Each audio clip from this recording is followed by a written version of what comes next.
Hello, everyone. I'm Michael Serapio.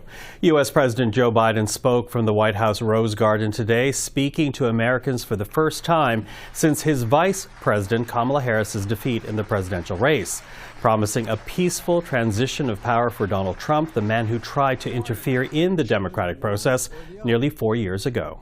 We're going to be okay, but we need to stay engaged.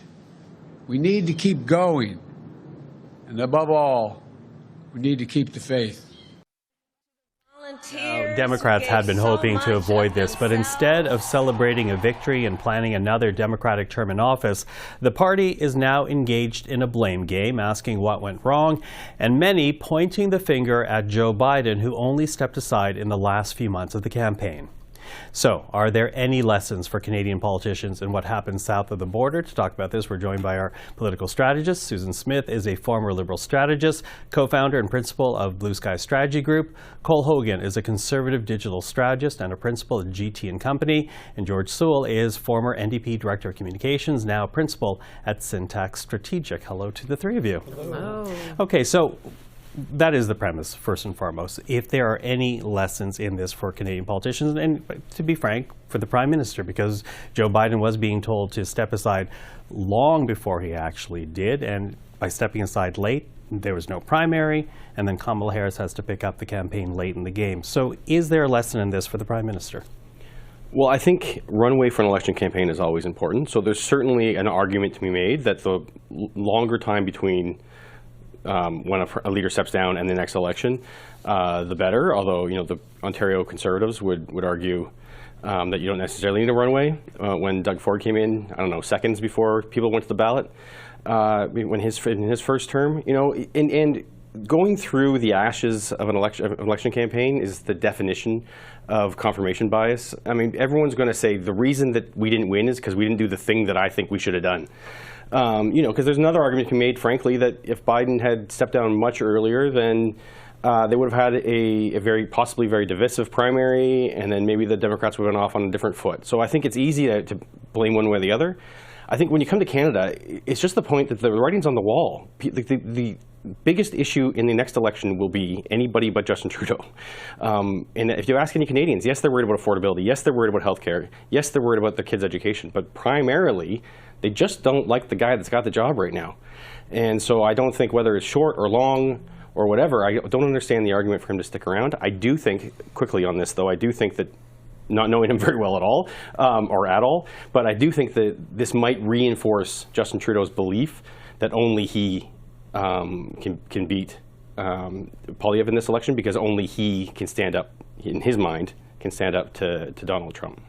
Okay, we'll get to that in a second, actually. But Cole, what do you think? I mean, is there a lesson here when you look at Joe Biden again right now being blamed for staying too long to the detriment of the party in the presidential campaign? What do you say? Yeah, I think trying to compare the two, I think, you know, sticking with an unpopular leader late into the campaign or the run-up to one is always going to be a drag on your electoral fortunes. And I think, you know, even if the Liberals did replace Trudeau at this stage, I think his successor still wears a lot of his political baggage. And I think when we look at a lot of this stuff too, I think that if you pay too much attention to American politics and try to transpose it onto Canadian politics and say, okay, this worked in the States, so maybe it'll work here, I think that's when you can politically fail. So I'd always advise against watching American politics too closely. Okay, Susan? Thank you for that, Cole. I think all of us are still trying to recover from American politics this week, and we'll be recovering for most of the year. I think there are some parallels, but there are also some definite differences. If I'm the Liberal government, it was the economy, stupid, and that was a key component. And I think the Liberals need to dial right into that message and find a way to tell the story that's super clear. Where people say an unpopular incumbent and popular incumbent, perhaps, where the difference is 80-year-old gentleman who clearly did not have the capacity to keep going versus a 50-something-year-old Trudeau who has stood up to Trump before. And now we know the outcome of the U.S. election. And so I think, George, there will be a bit of that contemplation. You know, can Poilievre, who's never run a corner store or led a major file, stand up to Trump, or can Trudeau, who's done it and landed the NAFTA deal, do it again? People will try to draw comparisons. Some are apples to apples, some are apples to oranges. Okay, well, let's go to that then, because you've already raised, who can take on a Trump presidency best, who can actually meet the challenge of the moment. Is it a Trudeau? Is it a Poilievre? George? Well, we know for sure that Donald Trump doesn't like Justin Trudeau, and we know that Justin Trudeau doesn't like Donald Trump, and that's one thing upon which I cannot blame him, or for which I can't blame Justin Trudeau. I don't like Trump very much either. I think it's going to be interesting. It's going to take a team. We have seen the Liberals now set up and try to put on a stronger front. They've put together the committee that they had the last time Trump was president. Dominic LeBlanc as well as Chrystia Freeland are both going to play senior roles on that committee.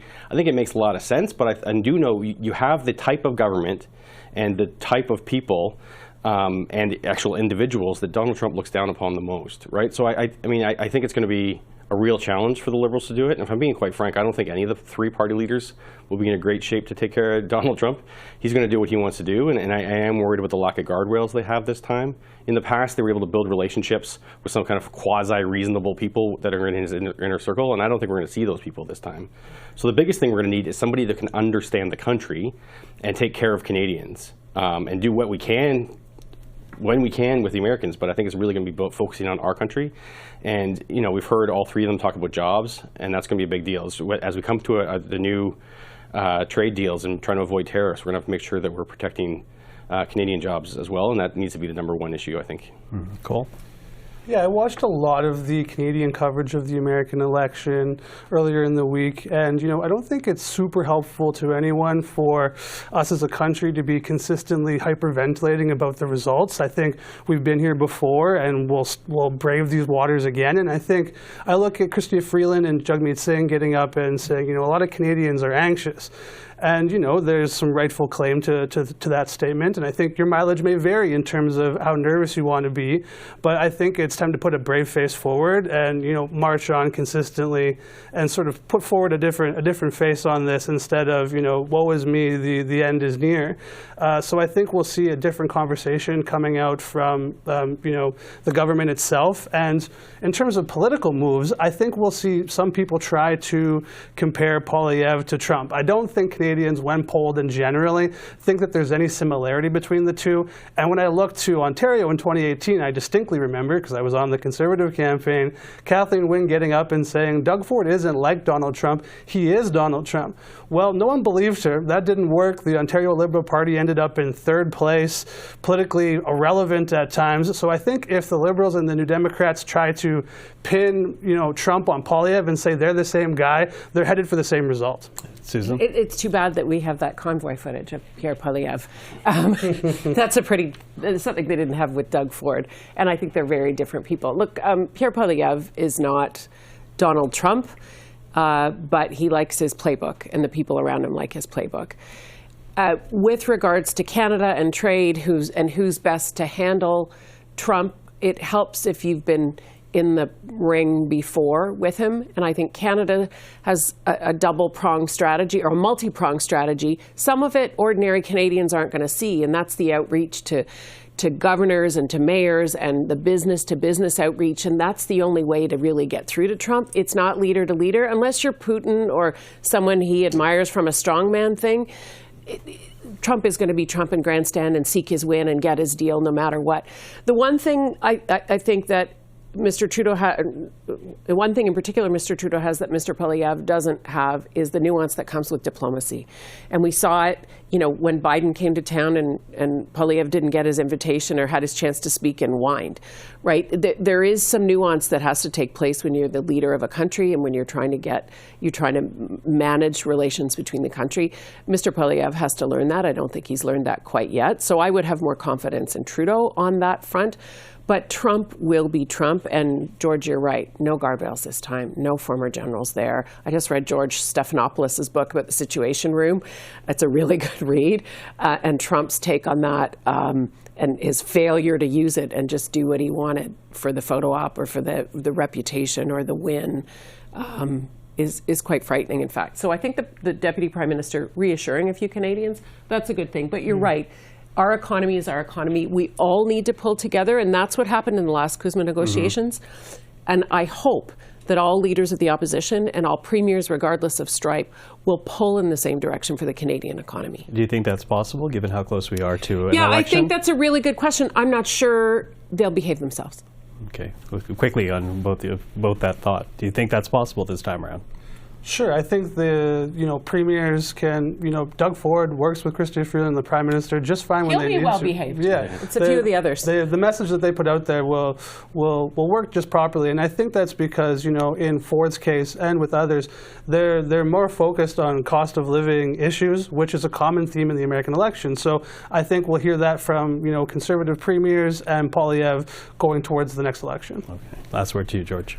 Yeah, and I agree, actually, particularly in Ontario with steel and the auto industry. There's lots of things that we're not to really work on that border. So I think Ford will do what he can to get the federal Conservatives on board as well to work together, and I hope that we're able to do that. That's going to be key. I think the last thing I'm going to say, though, is all of this, when talking to Canadians and getting ready for the next election, I think the biggest lesson we can learn from the States, because we've seen it provincially, is that the high-minded, elitist-type politician aren't getting the support they used to anymore, and so people need to learn. All politicians need to learn how to really talk to folks where they're at. Okay. Well, I appreciate that you're talking to folks here. So, George, Susan Cole, thank you for this. Thanks, Michael.